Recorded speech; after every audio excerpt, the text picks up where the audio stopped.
NFL headquarters, never get that line right, NFL headquarters in New York. Some people call it Manhattan. Nick Foles, last game as an Eagle today. Ian, you tell me, what's up? I think Nick Foles will have something to say about that, but if they lose, of course, Foles doesn't have a lot of experience losing in the playoffs. If they do, though, this is expected to be his last game in Philadelphia, and really the discussion here, Mike, is how they are actually going to do it. Do they franchise tag about $25 million, or do they pick up the option, then watch Foles buy back his freedom, and then maybe franchise tag?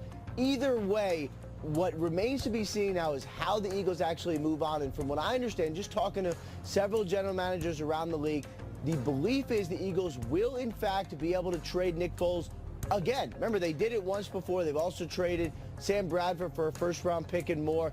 Not expected to get probably that much this time, but make no mistake, Foles is going to be the most coveted quarterback available in a year where there's not a lot of great free agent options, not a lot of options in the draft.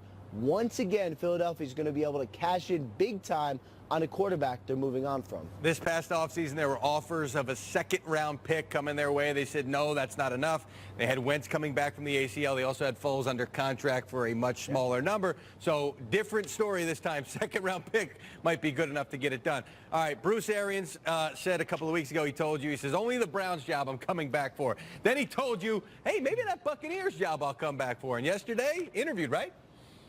Yesterday interviewed. My understanding is it went very well, which is really not a surprise. The Bucs and general manager Jason Light, who knows Bruce Arians, was with him in Arizona. They're not going to bring him in just for an interview. It's not like he needs to get up on the whiteboard and say, well, here's what I think of X's and O's. Here's what I can do.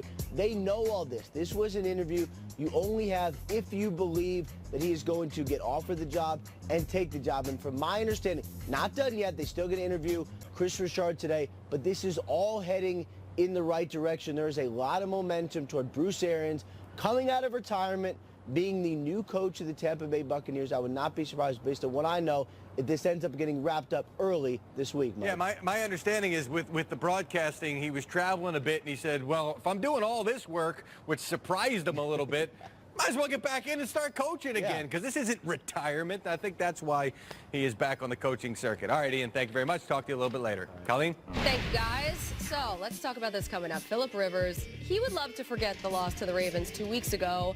The problem is he probably can't. What he needs to change this time around, coming up next. And